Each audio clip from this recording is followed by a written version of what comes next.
Today's webinar is on plant-based nutrition, and the Climate Forum recognizes the huge potential of dietary change to reduce greenhouse gas emissions. And those of you who are working on Take the Jump are familiar with its Eat Green shift, and you may have begun your plant-based pathway. Kate and James are here to guide us on our way, or to encourage you to take first steps on this pathway. They're from NTS Nutrition, their nutrition clinic, which offers individualized nutrition and exercise coaching. James has qualifications in human nutrition and in exercise prescription and management, and Kate has a Bachelor of Laws. Their primary focus is on making nutrition sustainable and long-lasting, and they love seeing the impact of improved nutrition on people's health and quality of life. And they also are strongly focused on planetary health. Kate and James work with individuals, gyms, sports clubs, including the Tasman, Marco and Crusaders Academy. They're seriously committed to protecting nature in terms of their own operations, their energy source, internet provider, transport, waste management, purchasing and investment practices, as you can see if you look at their website. They track their carbon emissions and they constantly try to reduce and offset them. So their integrity in this area is manifest. Eager to hear what you have to say, Kate and James, and over to you. Wow, what an intro. That was amazing. Thank you very much. I'll just do... We might just leave it there, eh? That was good. Thank you. Right, we should have our slides up on the screen. Everyone can see that. Do we want to do a mute people so that it doesn't sort of take over the camera when someone accidentally coughs or something? I think everyone's muted. I think we're all good. Cool. All right.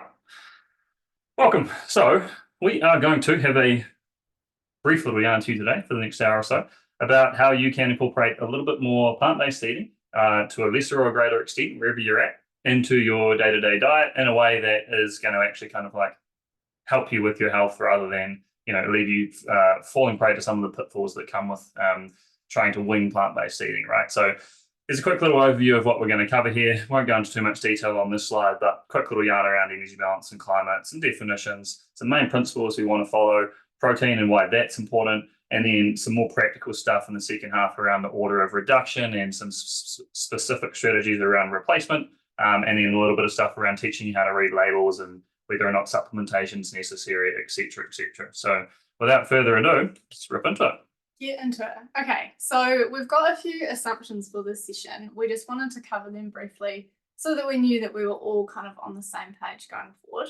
So first off, kind of as Joanna said, we're all generally accepting the science. So it is generally accepted these days that a plant-based diet in general is a more climate-friendly option. So we're kind of going forward with that in mind. Secondly, we are all wanting to reduce. So either maybe we've already started reducing our meat and dairy consumption, or we're just wanting to explore it a little bit more and mention the Take the Jump. So that's one of the actions, the 7 actions, the shifts that you can take. Eat green is eat mindfully, more plant-based, local food and compost waste. And we're doing this as well from a health point of view. So we are wanting to, you know, take the jump and eat more green, but we're also wanting to do it in a way that, again, benefits us from a health point of view. And this is predominantly, you know, if you're here, then it's predominantly driven from a climate perspective, okay? So we're not going to get into the nitty-gritty of ethics or anything like that. This is predominantly through the climate lens and how your nutrition can, you know, kind of lower your environmental impact, basically. The ethics of it could be a whole several other webinars, so we're just going to focus. That'll be a real fun. So we're not covering that today. Right.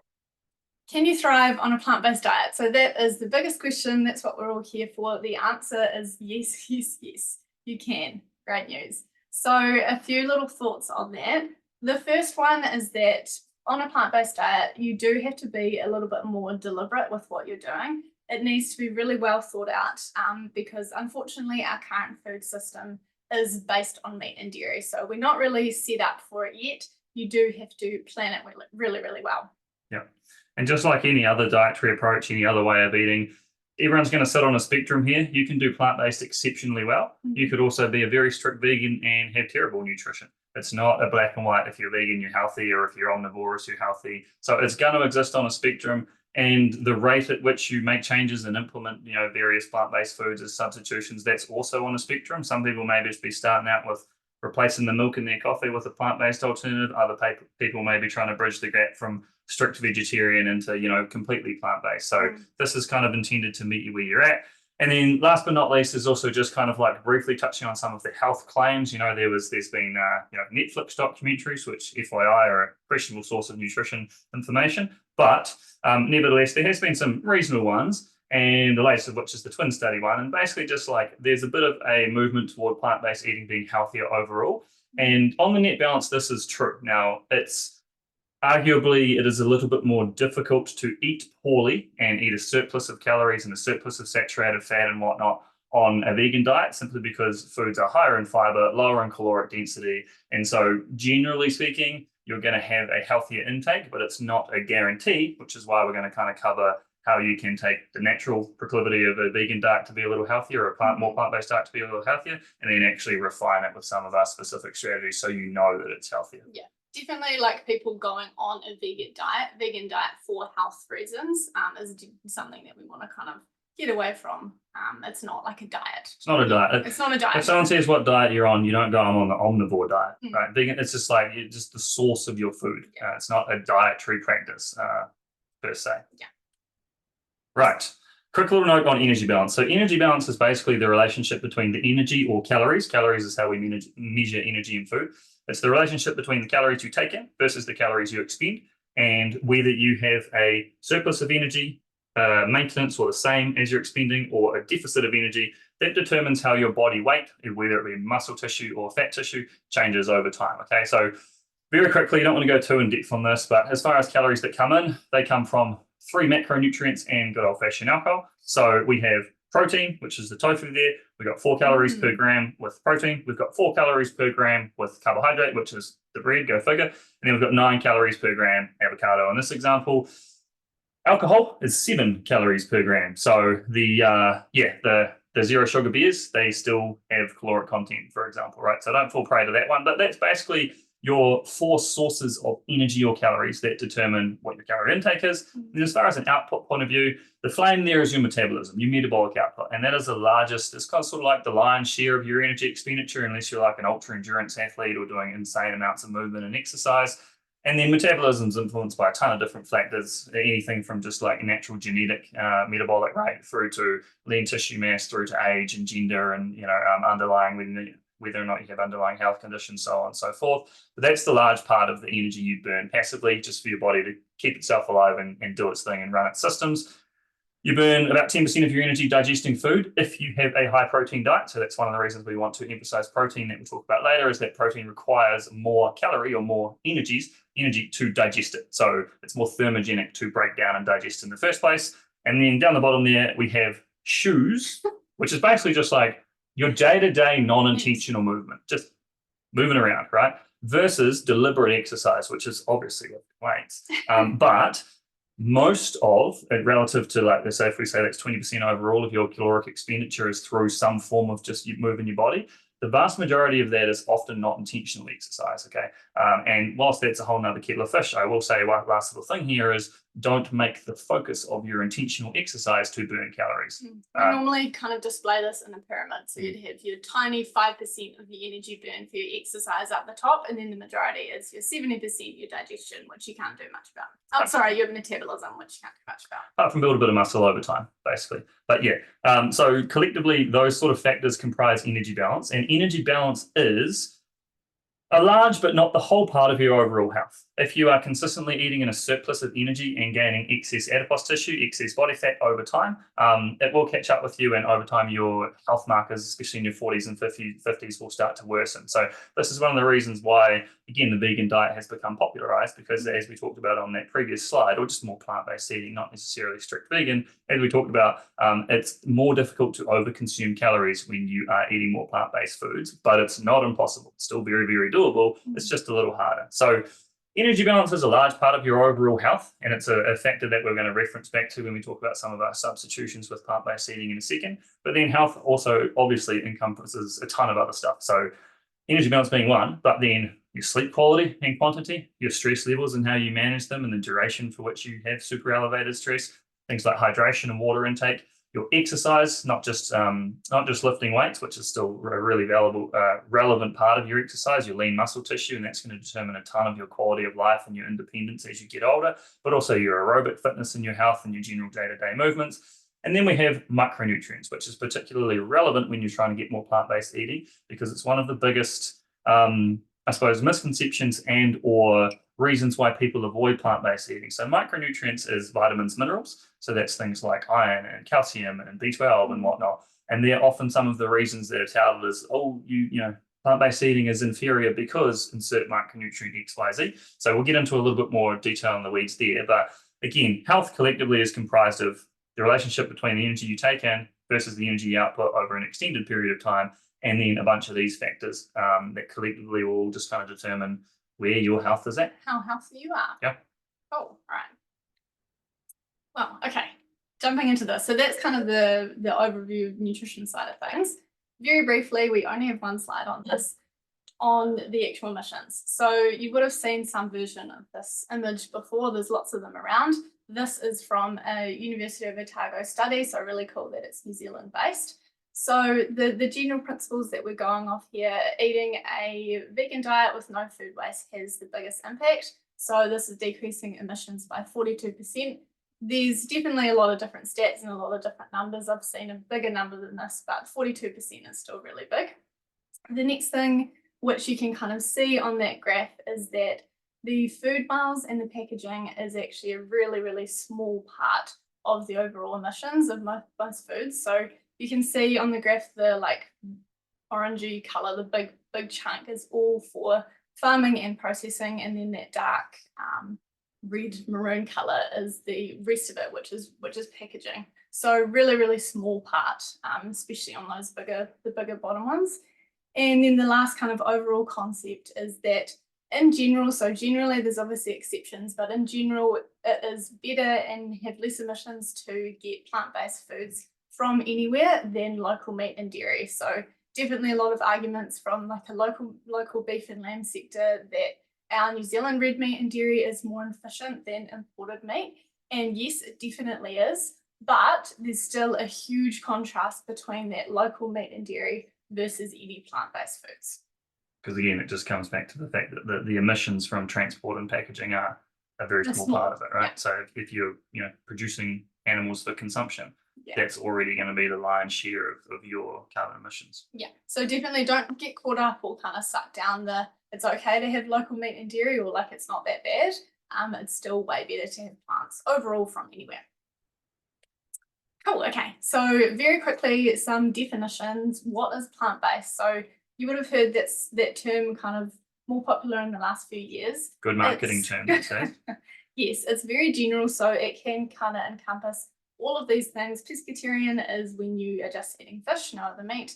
Vegetarian is no meat at all, but you're eating eggs and dairy. And then vegan is nothing from an animal, so no eggs or dairy or any animal products like honey. So very general, and the kind of general definition of plant-based is if you are eating meat or dairy between 1 to 2 times a week. So it kind of just shows or is an indicator that you are trying to reduce your meat and dairy consumption. And for often 100% plant-based, it would be used instead of the vegan term, which I kind of like to use sometimes. There's a lot of hatred around the word vegan. Yeah, a lot of negative connotation to the word vegan. So 100% plant-based, maybe it sounds cooler. These if you want kind of more specific information, handy wee graph Flexitarian is another word that's come up lots in the last few years. So again, similar to plant-based, like it kind of just, you're still eating all these foods, but it's indicating that you are on the road to reducing your meat and dairy. Ovo and lacto-vegetarian, don't hear them very often. Normally someone's just vegetarian, but it basically just indicates that you are eating only eggs or only dairy, not both of them. So just a general kind of thing to keep in mind with these labels is they're useful only really if it's going to help you personally. So don't get too caught up on like what label you are. If it helps you, so say like you're vegetarian at the moment, but you're really wanting to be vegan, and it helps you to say to other people like some social accountability that you're vegan, then that could be useful for you. But if it's just like causing you stress and guilt, you don't even need a label. And maybe useful for catering purposes. All right, so switching tack a little bit, but a quick little note on what we call the whole foods fallacy, okay? Which is basically the idea that if you truly have a healthy diet, and if you are truly caring about your health, you only eat whole foods, nothing processed. Now we're going to get into what the term processed actually means, because the reality is a lot of the best options for getting your nutritional needs on a plant-based diet have been processed. Shock horror, right? But the whole clean eating, whole foods only is a bit of a fallacy for a number of reasons. The first is it's very difficult to eat enough. Once again, we talked about that plant-based foods are low in caloric density typically. And so when you, especially if you have a decent training load, or if you just have relatively high energy needs, it's difficult to get enough of that, especially without suffering some digestive distress, because sometimes things like your fiber intake can go through the absolute roof when you try and be strict whole foods, and too much fiber can be too much of a good thing. Too much fiber. Whole foods, plant or like meat products, which don't exist. There's no such thing as a whole foods meat product. They're all processed. So whole foods plant product is very difficult to get your protein in. And to get that protein in, it's very calorically inefficient, and it comes with a ton of fiber. And again, in the case of like legumes and beans, they're awesome, but to get a lot of protein from them can be pretty digestively challenging for a lot of people. They don't tolerate a ton of those foods in high quantities very well. Yeah, we've got a bean label coming up, so we can show you how many beans you need to get enough protein. Yeah. It's a lot. And then the last one, probably the biggest one in my mind, is that it's just another form of excessive dietary restriction, but you're hiding it behind the label of health and almost kind of like virtue signaling because you only eat whole foods. In reality, being strict whole foods, you're pretty likely to be deemed orthorexic, which is basically where you have a genuine fear of eating anything that you don't deem to be optimal for your health. And realistically, it's a crappy way to live. It's all not right? as yum. Like chocolate, technical. ice cream, all the plant-based versions, they taste great. You want to be able to have that stuff in moderation. So don't subscribe to the idea that eating more plant-based is the same thing as eating strict whole foods, because it's absolutely not. And if you try and do it that way, the sustainability and the consistency with which you can follow it will drop dramatically, because it's just bloody hard and not much fun. Yeah, and you can eat meat and be a whole foods meat eater as well, but in general, it would be easier to like get enough protein. If you're doing that. So basically, it's more risky to be a whole foods vegan than it is to be a whole foods meat eater. 100%. Yeah.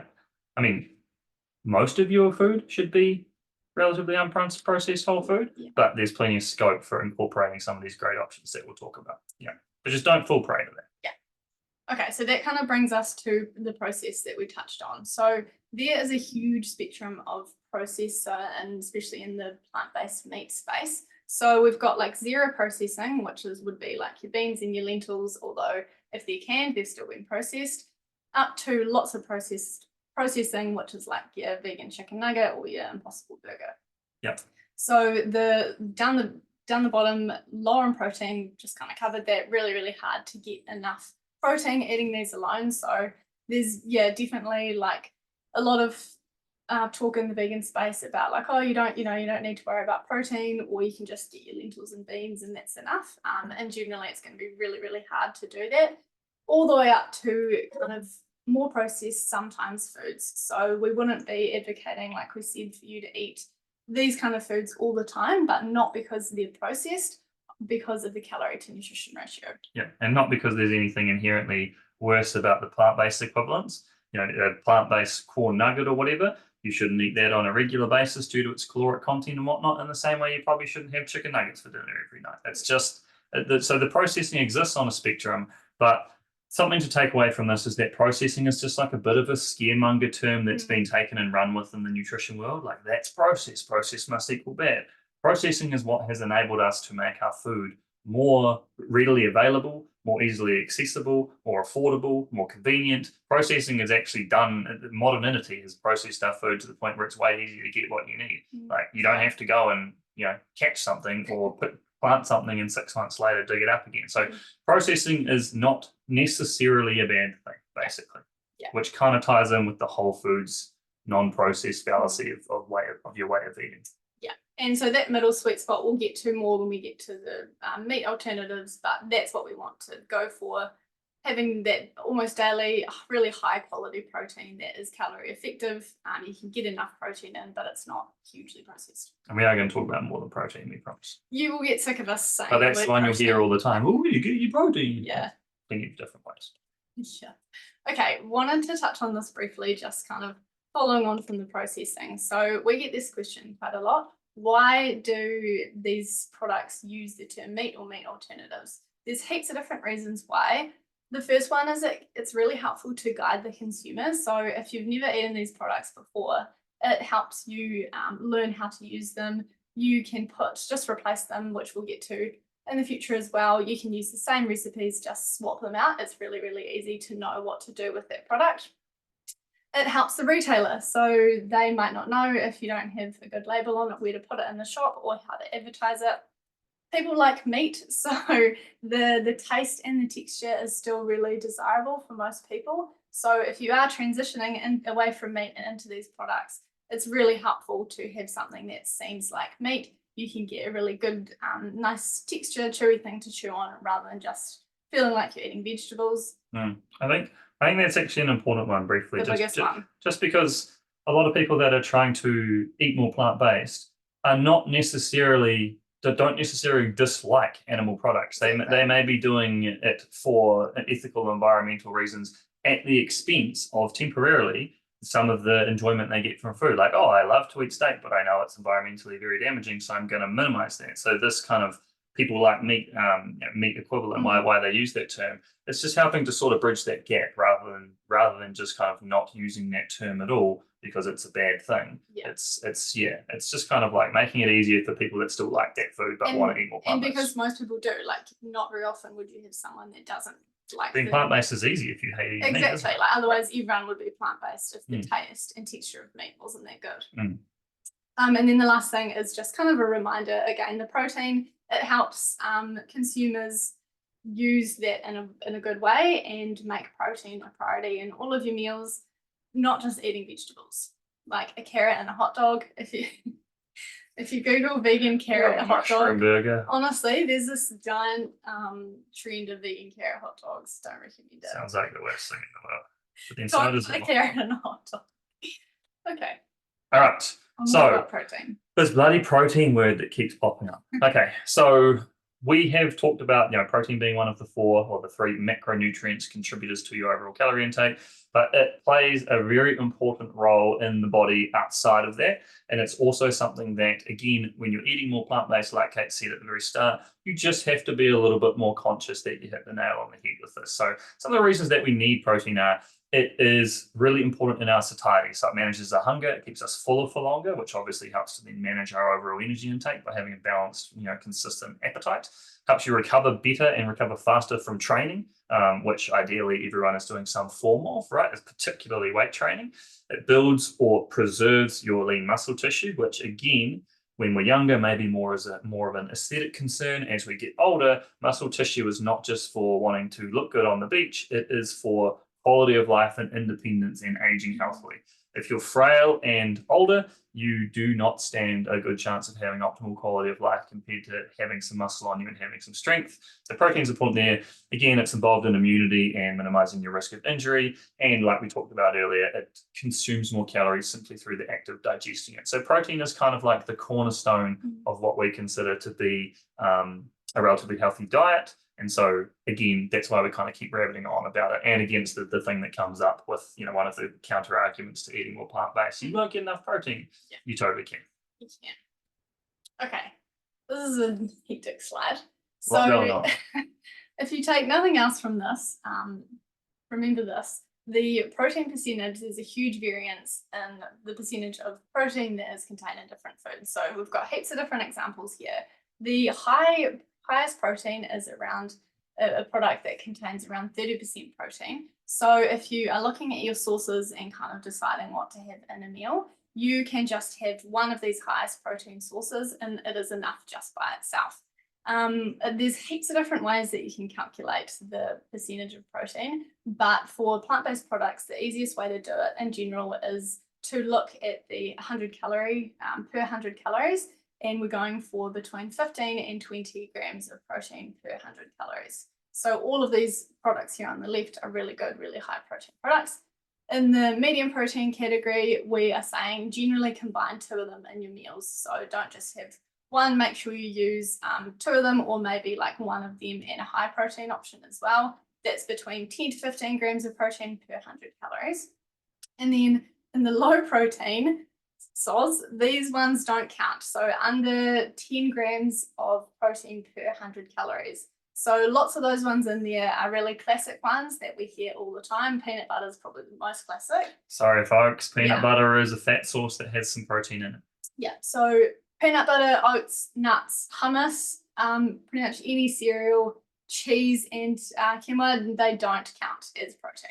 Yeah. So the reason that we're kind of saying look at the protein relative to the caloric content is not to make you sort of calorie obsessed, but simply, again, with plant-based eating, a lot of the typical plant-based protein sources are not very calorically efficient, which means you have to have a lot of them to get a requisite amount of protein. So, for example, things like quinoa or peanut butter or whatnot, they have some protein in them, but they're far more either carb or fat, and therefore to get, say, 30, 40 grams of protein at a meal, you would have to have an astronomical amount of those foods and therefore have a very large amount of calories when compared to the other end of the spectrum where, you could have 150 grams of, plant-based hemp chicken and sweet, there's your protein for a meal, done and dusted, right? So that's an important consideration. Then also just if you are, going to go have a wee nosy around some of your labels at home or in the supermarket, keep in mind that New Zealand's really annoying. We use kilojoules on food labels because we don't want to get with the times. So what you're going to do is a very simple maths. Technically, it's 4.184. But if you just divide the kilojoules by 4.2, that will give you pretty close to calories. If you go to calculator, you can do 4.184. If you're just doing it in your head, you can just do by 4. It's close enough. And you look at it, 1,600 kilojoules, 400 calories-ish for 30 grams of protein, whatever. Okay, that's not that great, etc. Yeah, and these are all on a spectrum. There's no like hard lines between them all. But the medium protein ones are probably the ones to be most careful with. So like we said about the beans, don't just have beans as your sole source. Combine them. You have a shitload of beans. Yeah, and not ideal. Shout out to pulse pasta, amazing. It's kind of almost in the high protein range, but it's just pasta made of lentils or pulses, and it's really high protein. Yeah, pulse pasta is awesome. Okay, so we wanted to make a really quick note on soy. So another thing that you probably would have heard a lot is a lot of people are really anti-soy. Soy is amazing overall. Do you want to go through the? Yep. So estrogen? basically, the sort of fear-mongering comes from the idea that soy contains phytoestrogens, which are similar to estrogens in terms of their role in the body, but they're not the same. And that if you increase your phytoestrogen content, especially as a male, estrogen being more of a female predominant hormone, you may start manifesting female symptoms. I did sip some soy milk once and I grew breasts. So that was, it was very inconvenient. But realistically, this does not happen. Okay. Like this is just based on pseudoscientific bro nonsense where you would have to have absolutely astronomical intakes of soy, and even then there's no guarantee that there would be negative impacts on your hormonal profile. So apparently the thinking that where soy came from, or anti-soy, was this one study of this one man who was drinking like 3 liters of soy milk a day, soy protein, and then adding soy protein and tofu. Yeah, so he did that, had those effects, but no one's doing that. And he was probably still just a genetic abnormality. So there's countless bits of literature that have basically just like debunked the whole soy is bad for your hormonal profile nonsense. So soy is actually one of the most amazing plant-based sources of protein because it is a complete protein. So protein is comprised of something called amino acids. Protein sources are either deemed to be complete or incomplete, depending upon whether or not they have all of the essential amino acids. The essential amino acids being the ones that our bodies cannot manufacture themselves from other sources. So soy is an awesome example of a complete protein source. And that's another thing that you'll hear about plant-based eating, particularly when it comes to protein, is that, oh, it's inferior because a lot of plant-based sources are not complete sources of protein, which is true and easily rectified by combining multiple sources throughout the course of a day or in a meal, or including some complete sources like soy protein. So particularly if you're training a lot and protein intake is higher and recovery demands are higher and you're a plant-based eater or trying to become one, soy should be your best friend, big time. Yeah, I eat a lot of soy. And the last thing, just really quickly there, is you would have heard the soy is cutting down the rainforest myth. So the stats are around 80% of soy produced in the world is fed to animals for animal feed. So even a smaller portion of that 20% is used for products like soy milk and tofu. So it's a really small percentage. Mainly it's being fed to animals. Yeah. Okay. Right. The protein. This is getting into practical, exciting stuff. And if you've got your pen and paper, now's the time we're going to start writing our own targets down. Sweet. Right. First up, ignore recommended daily intakes, or if you're looking on the States, RDA's recommended daily allowances. The recommended daily intakes of protein are absurdly low. They are the intakes that are intended to be the bare minimum to avoid deficiency. Okay, so for example, off the top of my head, if I was to calculate my minimum intake of protein, it might be like 70 to 80 grams a day based off the RDI. Realistically, for the level of training and recovery and calories that I eat, I have about 250 grams, right? So the RDI is just massively undershoot you. What is it, 0.7 to 1? Yeah, per K, it's ridiculous. Yeah. So unless you are not doing any form of training and you don't want to have any muscle and you don't want to thrive, I would just ignore the RDIs completely. So we've got 3 different levels for where, like how kind of in-depth and detailed, how hardcore you want to go basically on your protein target. So the first one would just be beginner level. You are aiming to include a protein source at every meal. So you don't have to calculate anything. You're just making sure you've got those plant-based meatballs on your spaghetti. Do we go back to these real quickly? Remembering that if you're having a medium one, you might actually have 2 sources. If you're having a higher one, you actually might have just 1 source, etc. And peanut butter doesn't count, just FYI, remember. So that's beginner level. Intermediate level, you are going to do a little bit of calculating. So you're making sure that you have at least, so you can definitely have more, but at a minimum, 30 grams of protein at every meal. So there's 2 ways you can calculate this. The first one would be just to look at the label and look at per serve, so protein per serve, what you've got in there. So that one example label there is for tofu. Can I even see the protein? Okay, 14 grams. 14 grams of protein there per serve. Per 85 grams serve. Yeah. So you would combine that with something else because 14 isn't enough. Or you could literally just, if there's no label on the food or you're not sure, you could literally just Google how much protein in tofu and it'll tell you. Yeah. So that's intermediate. And then the advanced level, which is exciting, we are going to be calculating our actual daily protein target. So it's a bit of a range here, but we're aiming for 1.5 to 2.2 grams of protein per lean body weight. Yeah. So the reason that that's quite a broad range is because protein needs are going to differ a fair bit between individuals. So if you're basically, if you are leaner, if you are training a lot more, if you have more muscle mass, or if you are basically trying to more actively focus on improving your body composition, which probably typically means you're training a lot more, then you're going to want to be at the higher end. Generally speaking, especially for people with really high protein needs, you just want to bump a little bit above 2.2 sometimes for plant-based eating, just to account for the fact that some of those protein sources will not be as complete as animal-based sources. So you might go more like 2.4, whereas the 1.5 end might be you're just starting out. Protein's not a huge thing that factors into your kind of thinking about food yet. You just want to sort of start easy. You're not doing a ton of training. You don't have a ton of muscle. Maybe your body fat levels are a little higher. So obviously your lean mass relative to your total body weight will be lower. So your protein requirements can just be calculated a little bit more low on that front. And, you just want to sort of basically start small. Very good question. What's lean kgs? Is that the same as our total body weight? So Correct. this is like, it's a term. It's useful because, like, if let's just say someone is 140 kilograms and say heavily overweight, they got a lot of body fat, which no shade intended. If they were to calculate like 2.2 grams per kg, they'd have an astronomical amount of protein. So lean mass is basically like, our protein doesn't maintain our fat mass, it maintains our muscle mass. We don't need to eat protein to maintain our adipose tissue. So lean mass is basically like, roughly, and again, this is why it's very imprecise, roughly sort of trying to get an idea of what your lean mass is simply by guesstimating how much excess body fat you feel as though you carry.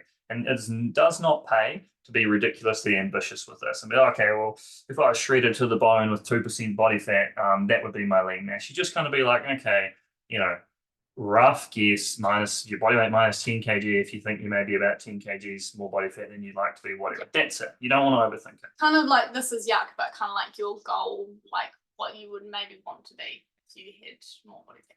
Yeah, which is a topic we won't get into around body weights being a goal, slippery slope. But nevertheless, it's just to avoid people calculating protein needs, especially if they have higher body fat based off their total body weight and then being like, I need to eat 300 grams of protein. Yeah, it's just to avoid that. Yeah, so that's a screenshot of my tracking. So you can see like the top sources of protein. And so like my target would be around 130 to 140 grams of protein a day.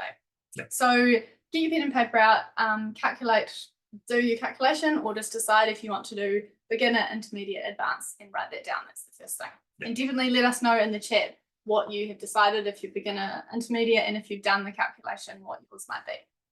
Okay, I've just seen the time and we've only got 20 minutes left. Oh, we can't write up. No, there's so much more. Okay, speed mode.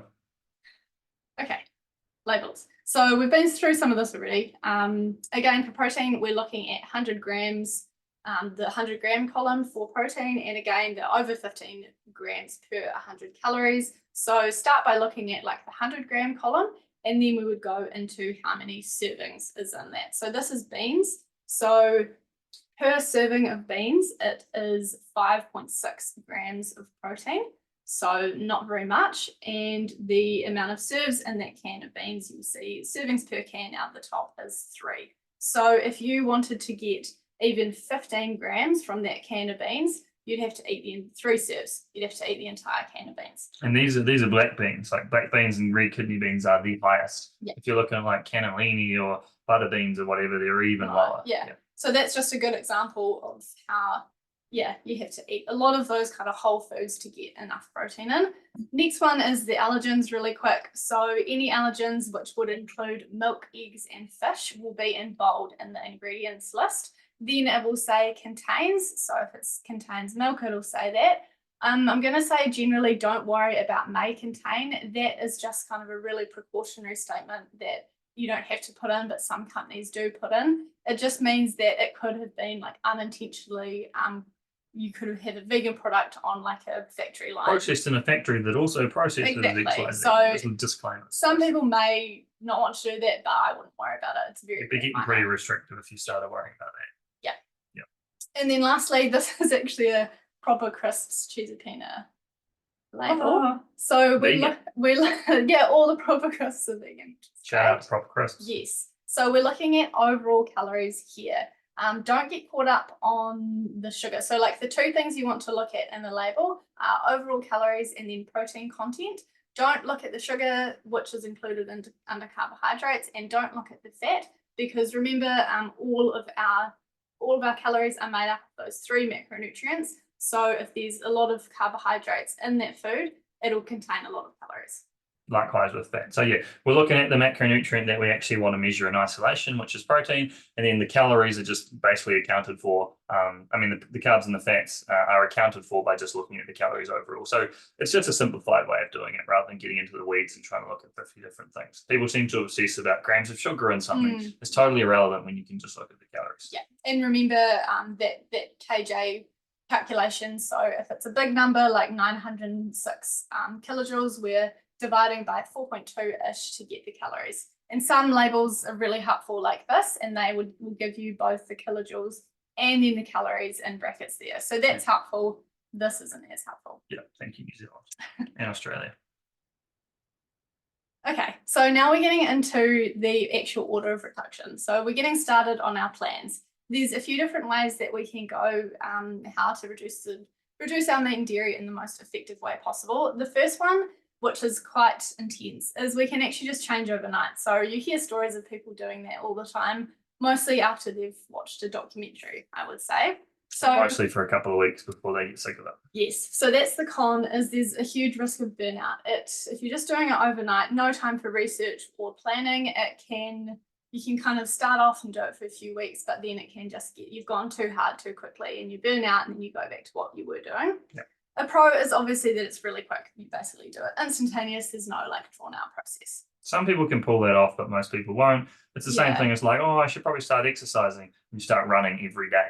And then you get 2 weeks in, you're like, okay, my knees and ankles hate me. I'm tired. I'm sick of running. I'm going to have a day off today. And then day off becomes 3 weeks off. Yeah. Too much too soon is just basic human nature. Yeah. Nutrition and exercise, it almost never works out super well. Yeah, so we wouldn't really recommend that approach. The next one is probably the most common one you hear, days of the week. So meat-free Monday is a classic one. So a con of that is that I think sometimes it can be quite impractical. Maybe not as much if you're just reducing meat, but say if you're a vegetarian and wanting to go vegan, if you're just having vegan on Monday nights and then you're still having vegetarian on the other nights, you basically need like 2 lots of products. So you would have some vegan cheese and then you would have some dairy cheese. So I think it's a little bit impractical in that sense. A pro is that it can be a really good one to ease into, which is why it's so commonly talked about. It is just like dipping your toe in the water, doing it for 1 day a week. Another pro is probably sometimes that other places can be on board with this, so like a workplace might be doing it or the whole household might be doing it, or it might be part of like an initiative, Yeah. So it can be a little bit easier to just like get on the bandwagon and give it a try. Yeah. Yeah. For sure. Okay, the next one is a really good one, I think. So when I was vegetarian and going into vegan, I did this a lot. So I basically would only have dairy when I was eating out. So the con of that is that you are still getting the taste of it. So if you're trying to transition away from it, but then you're still having dairy or meat when you're going out, you're still kind of remembering what it tastes like. And then at home, you're not having that taste. A pro, I think, is that it's a really easy rule to follow. So it's just quite easy to not buy those products yourself. And then whenever you're out, having those products. Another pro, I think, would be that like a lot of people, a big barrier to reducing their animal product consumption is things like eating out in social situations, and they don't want to be the difficult one. They don't want to like check the menu with a fine tooth comb. It can kind of just remove that pressure. You can just nail it on your own time, and then when you go out, you maybe just relax a little bit. Yeah, definitely. Okay, and then the last one, and realistically, you'll probably do a combination of all of these, but the one we're going to go into in depth is doing it one category at a time. So deciding to cut out meat or deciding to cut out milk and then just going down the line of what you want to do. A con is that it will take longer unless you kind of fast track it, do it really quickly, but there's heaps of different categories to go through. So it might take a little longer. How long did it take you? So I was probably vegetarian for about a year to a year and a half before being vegan. And vegetarian, maybe I was still living at home and mum was still like cooking me chicken all the time. So I think that took maybe like half a year. Yeah. And then a pro is that it might be, is this the pro or is this another con? Might have got around. It might be like a trickier rule to follow. This is actually another con. So first time though. Yeah. A trickier rule, so it kind of might get a little bit messy. Like say you're going to cut out milk, but then can you have another milk product that isn't quite milk? So your breed's got milk solids in it. yeah, like you can kind of get into the weeds a little bit, but in general, those are the different ways. So on your bit of paper, again, if any of these ones appeal to you, write it down, and that's where we're going to start with. Okay, some general concepts to think about while we're going through these plans. The first one is replace, don't remove. So there's a lot of, we see a lot kind of like with going hard really quickly, people swapping to say a vegan diet and just like completely overhauling their diet and changing every single meal that they used to have and making amazing like salads and all of these fancy, like buying dried beans and making all these fancy meals. You don't need to do that. A really huge pro at the moment is that there's so many meat and dairy alternatives that are really, really good. So you don't need to change everything. Simply replace the dairy and the meat products with their alternatives in your current meals. Yep. Next is that, again, we're talking about protein again. It needs to be a focus for every single meal, so we won't go through that. But if you don't have protein at all of your meals, you will get hungry, which, all of the pros of protein, that's probably the biggest one, is it keeps you full. And then lastly, you don't need to eat more veg. So vegetables than usual, you don't need to have heaps more carrots or salad greens or anything like that. Technically, you will be having more vegetables, but when I'm drinking soy milk or having a soy product, I'm not thinking, or a pea product, I'm not thinking that I'm having heaps of peas right now. You're still thinking of it in terms of milk or meat rather than eating heaps of veggies. Yeah, I think that's where If some that makes people sense. will say, oh, I tried vegan for a while and I just had no energy and I felt really flat. Yeah. Because they've actually just started eating a crap load of just super low calorie density, which is not necessarily a bad thing. Foods, ton of vegetables, and their calorie intake just plummeted. And then so they just had no energy because they weren't consuming much energy. And so I didn't feel that good. And that's again because they went from eating lots of protein and higher calorie alternatives to just eating a bunch of vegetables and nothing else, because that's how you're a vegan, obviously. And then they didn't feel that good. Yeah. Vegetables are awesome, but too much of a good thing. Okay, so we're just going to roll with going one category at a time because it's easiest to go through and it's a really good method. So choosing your order, how do you decide where to start? You could start with what you are already eating less of. So if you say barely ever eat fish, I would just start there and kind of make a rule or a decision to not have fish. You could just start with one that you're grossed out with, so that might correlate to the one that you're already eating less of, but say you're quite grossed out by eggs and get a bit of an ick every time you eat them. Obviously start there. Another way you could do it would be choosing a product that ethically you don't align with as much. So that might kind of stand out into your mind that you don't want to support that industry anymore.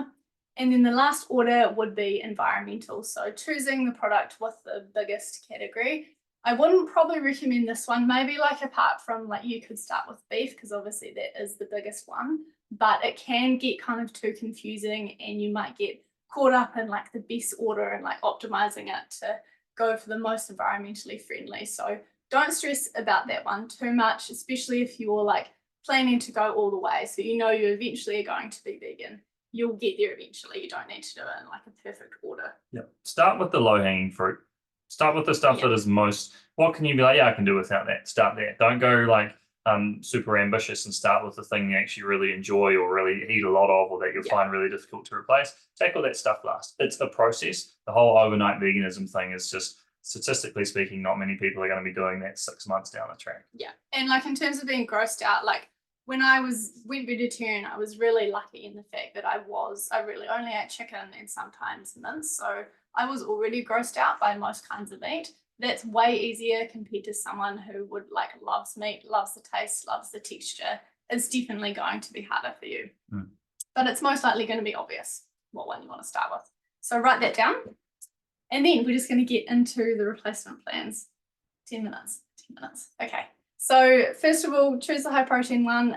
There's heaps of products. Cool Gardener is a really cool company, but they've got heaps of products and there's lots of ones out there that you'll see that is a beetroot patty or a kumara roasty or something like that. That product has 2 grams of protein per patty. So don't choose products like that. There can be less cutting and prep for these kind of meat replacements, which is a really cool aspect of them, I think. Lots of them you don't even have to cook or cut, you can just get them out. Get food poisoning. Yes, and they cook really, really quickly. So that harmless chicken cooks in, we air fry it in 4 minutes, it's done. And some of them have plastic packaging, so we're going to talk about that in a little bit, but the vegetarian butcher is a local butcher. She's amazing. So that pastrami is in packaging, but you can go to her and she can slice it up and give it to you in a paper bag, which is amazing. Yeah. Okay, so the order that we want to do this in, this is only really if you maybe struggle with these products or you're not really sure about them. This is how you would do it. If you're already on board with the products, don't even worry about any of this, but we would start with hiding them in meals. So an easy one here is a mince replacement. So putting a mince replacement in a lasagna or inside a pie where you can't really see it. And also shout out to Textured Vegetable Protein, which is a which you can get from Bin In. It's really, really cheap, insanely high in protein. It's like a little soy crisps, really good. Yep. Then you've got kind of like, it's still in a meal, but it's its own, it's a component of the meal that's, a little bit more easily differentiable. So like, Yes, you're making a chicken stir fry, you change the chicken for tofu or something. That's not quite the same thing as having a cottage pie where the mince is not actually mince, but it's still a little easier to kind of work that in without overly noticing, compared to number 3, which is standalone, where you literally just have, instead of a steak on the plate, you've got like some plant-based chicken, or you've got some plant-based sausages or whatever. That's obviously puts that thing front and center, and it's you're having it, and you know it doesn't taste the same potentially. So that can be the harder one. Probably fair to say. Definitely work your way up to that. Yeah. Okay, milk. Miscommunication. Right, milk. So with milk, like milk's generally a pretty easy one to start with. Oat milk is probably the most similar in taste. If you drink almond milk, just see yourself out right now. Kidding. I didn't even put almond milk on. Anyway, that's personal preference. Almond milk's the worst. But basically, the nutrition you get from milk's only relevant if you drink a lot of it. So someone might be like, oh, well, if I cut out my milk, I won't get enough protein, I won't get enough calcium, whatnot. Now, how much milk do you have? 100 mils in my coffee. Okay, you're getting a negligible amount of nutrients from that in the first place, so it doesn't matter, right? So it's only relevant if you're drinking a lot of it. Homemade plant-based milks are not going to be fortified. So like a lot of good plant milks, like various soy products, for example, or oat products, for example, have added things like calcium or iron or whatnot. So generally store-bought can actually be pretty good. Yeah. Soy milk, once again, we've talked about soy. Soy is definitely like gram for gram, nutrition to nutrition, the most comparable to dairy-based milk. So like calcium is pretty similar for like oat milk, even almond milk, because it's all fortified. Yeah. But for protein, soy milk is the best. Yeah. Well, because none of the other plant milks have any protein in it, basically. But first of all, maybe you could start with baking, or in meals, like if you're making a smoothie or something, or like again, just ways where it's not going to be super obvious. Yeah. Then we could kind of start going into things like powders. So for example, if you use whey protein powder, you could replace that to plant-based protein powder. And then coffee or tea, that might be an easy one for some people if they don't mind an oat milk latte. But if you that could be at the fair, like there's definitely a huge trend for oat milk in your coffee. Yeah, I have oat milk, tastes good. Yeah, you like and that. Then last is kind of like, again, the meat alone on the plate component. Like if you're having a glass of milk and regularly, and you swap that for a glass of soy milk, might be a bit more jarring than the dash of it you have in your hot drink, or the bit you put in your smoothie that has do we drink the other ingredients. glasses of milk? I don't know. Well, we don't, but some people might. So as we're going through this, just writing down your order. We're definitely rushed at this point, but we really want you to write your plan down as we go along. What's up with almond milk? Is it? Oh yeah, we're just ragging on the taste. Yeah, that was just banter. Totally fine nutritionally if you want to drink it. I'm just being a hater on almond milk. Yeah. Totally. Me being a prick, don't worry about it. It just has a really strong taste. And also I tried to make it one time. My friends said that you only needed like 12 almonds per a litre. You were like standing there trying to milk these almonds over. I made it and it was awful. Anyway, yeah. No harm, no foul. Almond milk is totally fine if you want. But again, like if you are drinking heaps of almond milk, which you'll see, I'm going to show like my day of eating soon. I drink heaps of milk, soy milk. So if I was going to like drink heaps of almond milk, we'd probably look at replacing it with a better nutrition like soy. Yeah, because then it's becoming nutritionally relevant because you're getting a lot out of it. Yeah. Okay. Yogurts. So here's the catch. Coconut yogurt nutritionally kind of sucks, okay? It's basically just saturated fat, has very little protein in it. It's often not going to be fortified. So coconut yogurt is not a one-to-one substitute for Greek yogurt or dairy-based yogurt. Soy, again, yogurt is a much better alternative. It can be a little trickier to find. There's honestly one brand in New Zealand. Yeah, and then they're only in small bottles. So this is where it would be great to be in like the US or the UK, where plant-based products are just like far broader in scope. You can make your own. Easy-O has a plant-based kind of yogurt sachet, which is a good start. You can add some plant-based protein powder to that to bump the protein up. And then again, with your plant-based yogurts, if they are a little lower in protein, you can always just add protein powder to them. Stir well. Yeah. Disclaimer, stir well. But just keep in mind, like if you're just having a little yogurt and you don't need it to fulfill a nutritional need, totally fine to have the coconut yogurt or the oat yogurt. But if you want to add more protein and you need some more protein, or you're struggling to get enough in, then add it.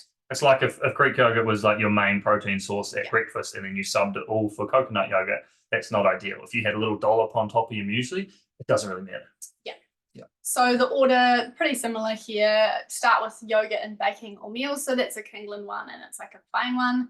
Next, like a yogurt bowl, your classic beautiful yogurt bowl, put it in there and top it with things so you can't maybe taste it as much. And then lastly would just be having it by itself. Not that you need to hide the taste. That tastes pretty good. Oh yeah, I hate the taste of coconut yogurt. Oh yeah, no, That's just me we've already personally. said coconut yogurt. It's not equal. Might need a clip. Okay, cheese. We're nearly there. All right, real quick on cheese. There's not a whole lot of health benefits to cheese. Okay. Once again, with the cheese side of things, if anyone's got to shoot, because our time management sucks. If you do have to shoot, this will be recorded, so you can definitely just like watch the last 5-10 minutes. To be fair, we've got heaps to go, so I think we'll just keep going. Let us know, Joanna, what you think. Yeah, and yeah, we'll chuck the recording up, and you can just pick up wherever you had to leave off. But yeah, with the cheese, no major health benefits to cheese. Typically, if you're having like so much cheese that you're getting a lot of like calcium and protein from it, then you're probably just having a boatload of calories and saturated fat, which is probably not going to be ideal for your overall health. The other thing that you often hear with cheese is I'm addicted to cheese. Without going too far down that path, there's no physiological or psychological mechanism of genuine addiction to food, whether it be sugar or cheese or anything. You don't get withdrawal symptoms. You don't get the shakes. You can't die from abstaining from it.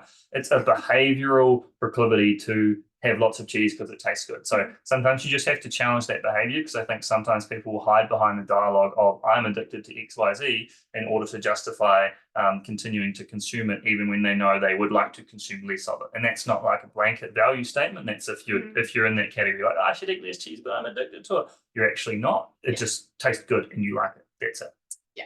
Nutritional yeast, if you're in the vegan space already, you definitely would have heard of this. Really, really good little topper or cheese replacement, really high in protein, and it's fortified, got lots of B12 in it as well. Yep. So in terms of our replacement plan, we would start with melted cheese. So the Angel Food there, that's a New Zealand company, really, really good. So melted cheese on top of your nachos, delicious. Then we could move down to a cheese sauce, so Parmesan, and then you'd have your nutritional yeast as well. And then there's a little vegan cream there as well. So like putting that in your pasta or like a white sauce, whatever you'd use that for. And then lastly, again, having it by itself. So I love this cashew cheese. It's the best vegan cheese in my opinion. You can just eat it by itself, delicious. I wouldn't often have like a slice of that Angel Food cheddar by itself. So go for the cashew cheese. You can get that Fresh Choice, really, really good.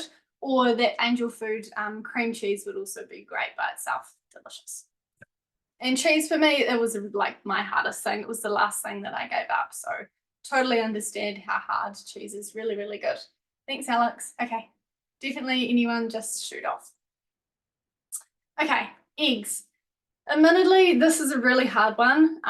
There aren't too many other options yet in the vegan space. So you've got your egg replacements and baking, not alone. So definitely don't eat. These are chia eggs or flaxseed. Flaxseed? Yeah, eggs. So it's basically you use it in baking as like a binding agent. So you add like water and chia seeds together and that's your egg. Or you can buy like actual egg replacer.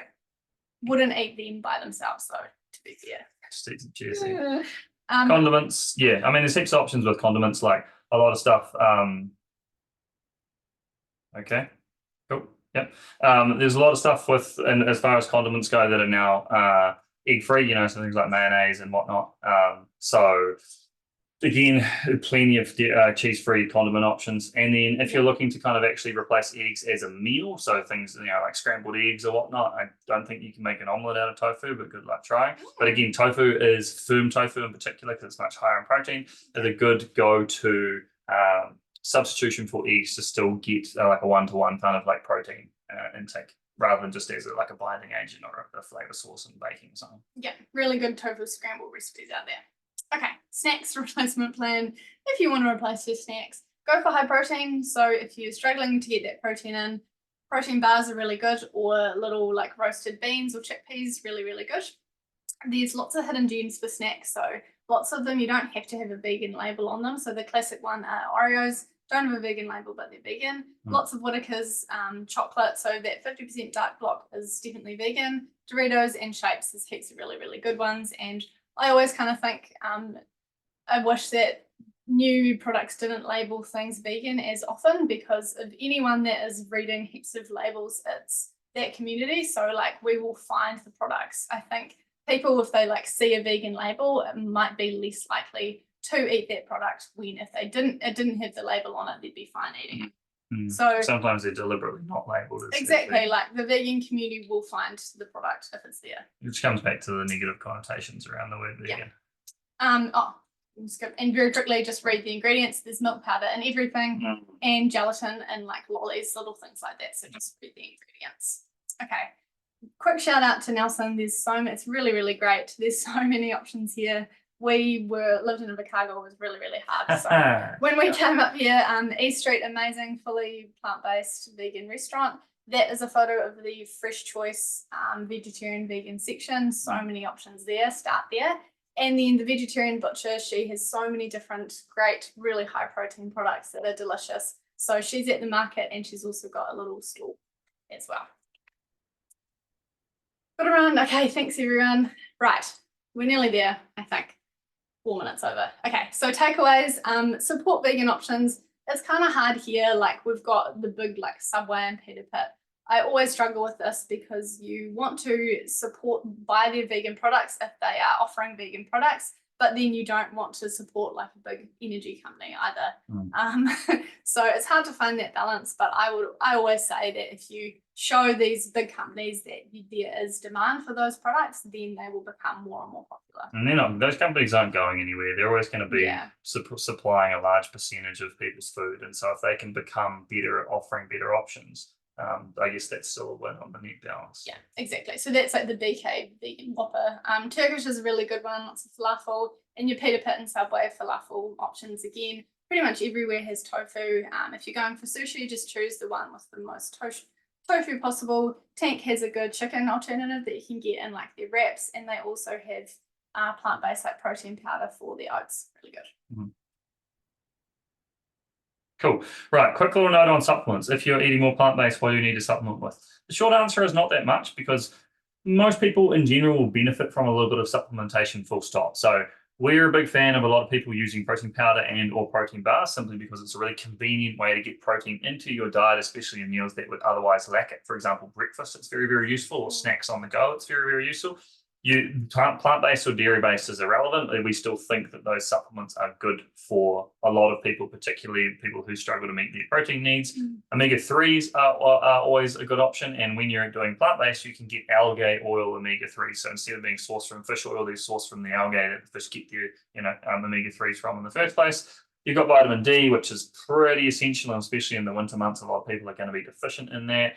You've got a general multivitamin, which is just a good option as an insurance policy for a lot of people, simply as a shotgun approach against like making sure you're not deficient in anything without kind of going into the weeds into individual micronutrients. And then for anyone that gets like a menstrual cycle, iron is really important. There's a huge proportion of people that, are iron deficient to some extent.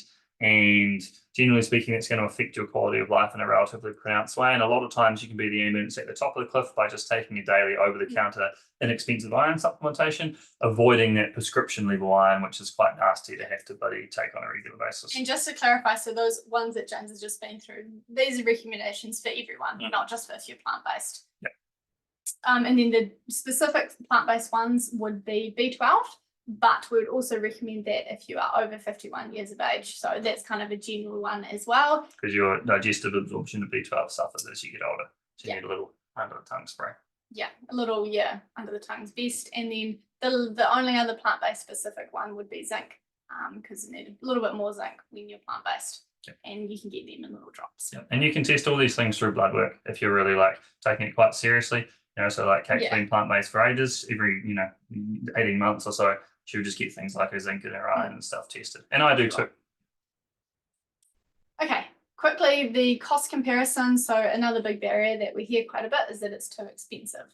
So it does really just the same as meat. It depends on the quality of your diet. So if you're eating meat, you can have a really high quality but more expensive diet, and the same with plant-based. So don't just kind of write it off and say that it's way too expensive. We'd really encourage you to actually calculate the difference between your current diet and what you're wanting to go to. Meat's not cheap, dairy's not cheap either. Yeah, exactly. Secondly, we would say to use good products. So Nothing Naughty and Radix protein powder, we'd recommend both of them. Nothing Naughty is definitely cheaper. Harmless Chicken, you can get really big bulk packs of that. That is Oh, don't tell everyone that. They'll sell out. we get like, what is it, 6 kgs Yeah. of it. And it's a Christchurch-based company, so that makes it really, really cheap. And then Vegetarian Butcher, again, works out really, really cheap for the grams of protein per dollar that you're spending. Yeah, and it will get cheaper. Yeah, it's going to get cheaper. The demand is going to go up, and production is going to go up, and then prices will just keep going down and down. Okay, I think this, oh no, there's still last. Okay, this is almost the last one. So Almost there, folks. this is a sample day of eating. So this is a typical day for me. So that's between 140 to 150 grams. Do I need to go through all of it? Or Maybe yeah. in like 2 seconds. So like coffee, have 2 coffees a day. That's a protein share pudding, or I'd have like overnight oats, some fruit. This is a wrapper sandwich I usually have with a high protein bacon alternative. Really good. A protein bar, cup of tea, and then I have some nuts. This is just like a little quick snack in the afternoon, which are these little soy protein crisps with some soy milk. For dinner, that pulse pasta. So this is just like your high protein lentil pasta with like a cheesy sauce, so that nutritional yeast and some more soy milk, and then some peas in there as well. And then hot chocolate, and then a delicious chocolate treat to eat. So kind of the point with this is we just wanted to show that it's just like really normal eating. Yeah, it's not like, whereas if this was like Whole Foods day of eating, you'd look at it and you'd basically be like, duck that, I'm not doing that. Yeah, so like that could just be a meat-based wrap. That would be just like a chicken pasta, and that would be a whey protein. Protein And that would be a whey protein bar, and that would be milk in the coffee. Exactly. And just going back to taking out individual components of meals and substituting rather than changing the whole meal. Yum, thanks, Lee.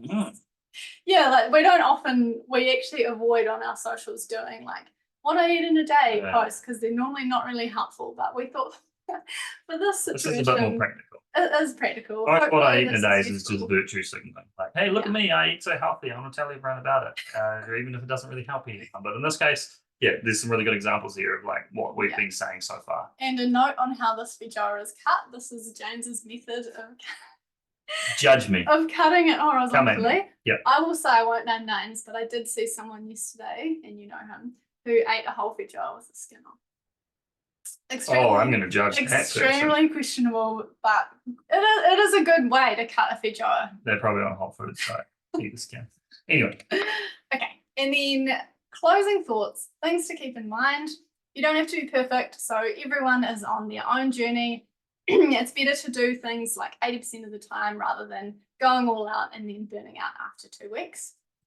But in saying that, sometimes it can be easier to commit. So I really found this when I was trying to go from vegetarian to vegan. I would do kind of like bargaining and being like, oh, I'll have dairy out this time, or I would kind of like worry and think about whether I was going to have dairy or not. Sometimes just committing and taking that decision away from you is really helpful, and it felt like a big kind of weight off my chest to just be like, okay, I'm not having that food anymore. So that was when you were down to one specific food component, rather than like at the very start of your journey. You weren't just like, right, I'm not having all these. That was like at the very end, making like the final. What's the thing you struggled the most with, which was the cheese? For sure.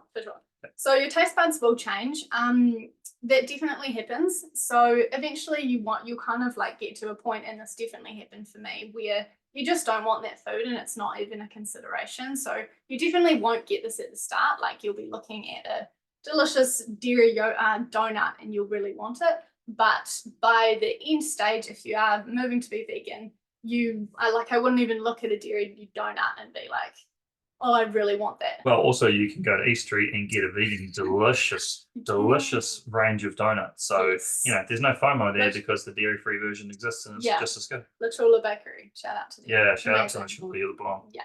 So, if that's helpful for you, that's kind of what could be at the end, is you just won't even look at those foods. It won't be hard at all.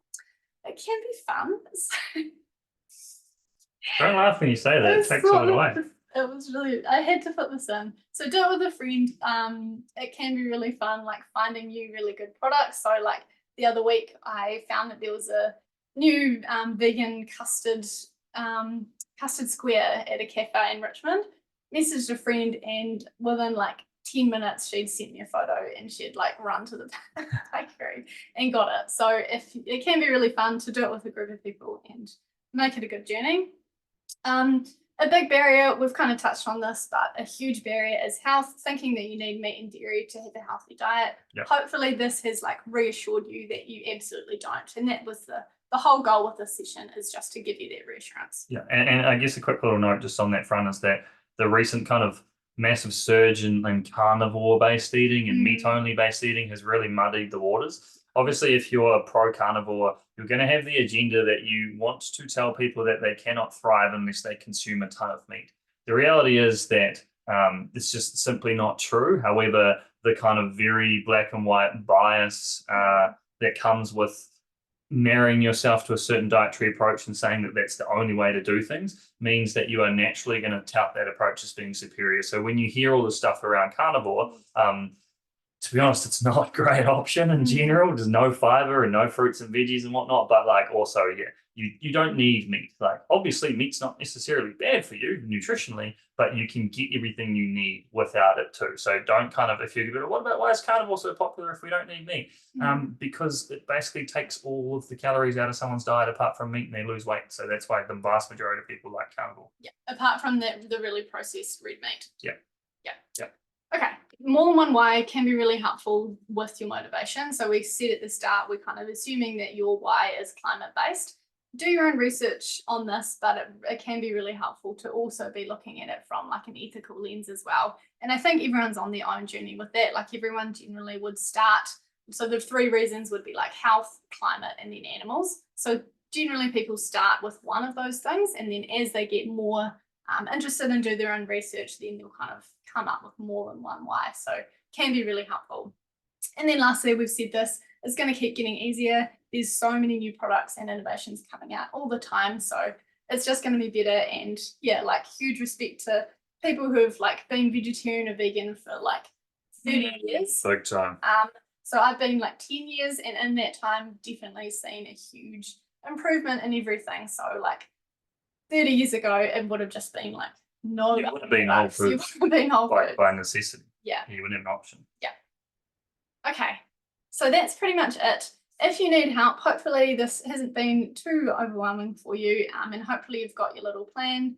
Enjoy the presentation. Thank you. Thanks, Danielle. Okay, so if you want more help, we are here for you. We have a really cool online self-paced course called The Blueprint. So all of the kind of nutrition, the energy balance and everything we touched on at the start, that course is designed to get you set up with all of those underlying fundamental habits. So like your sleep and your water and everything that underpins your health. With support from us along the way. Yes. And then secondly, we also offer one-to-one sessions, so that really personalized guidance, accountability, and like basically just individualizing it to you.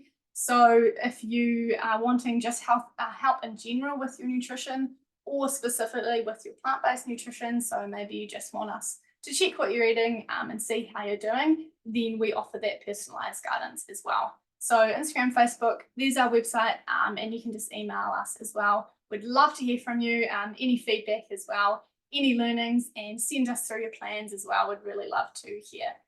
Thanks, Ricky. Go protein. Protein. Okay. Thank you very much, everyone. Well, thank you very much, Kate and James. I Sorry about really, the time. no, that's okay. I really appreciated the science basis of your presentation. I was impressed by that, and endorse your saying it can be a joyful journey. One of the things I like the best about serving woofers who come through our place all the time vegetarian meals is their feedback, which almost always mentions how much they enjoy the food. So many thanks to you both. Amazing. Our Thank you pleasure. so much. Thank you very much for having us. Thanks, everyone. Have a great Friday, team. Enjoy the long weekend. Thanks for tuning in and listening. And yeah, so the question side of things. Sorry, yes. time management skills equals 0. So if you have questions and you didn't get a chance to ask them in the chat or whatnot, shoot us an email. And again, if you had to, well, if you've already left, you've already left. But this recording will be on so that you can watch the whole thing in its entirety, or you can reference back to it in the future. Otherwise, Right. have a great Friday, have a great weekend, and thanks for tuning in. Thanks, team. Bye.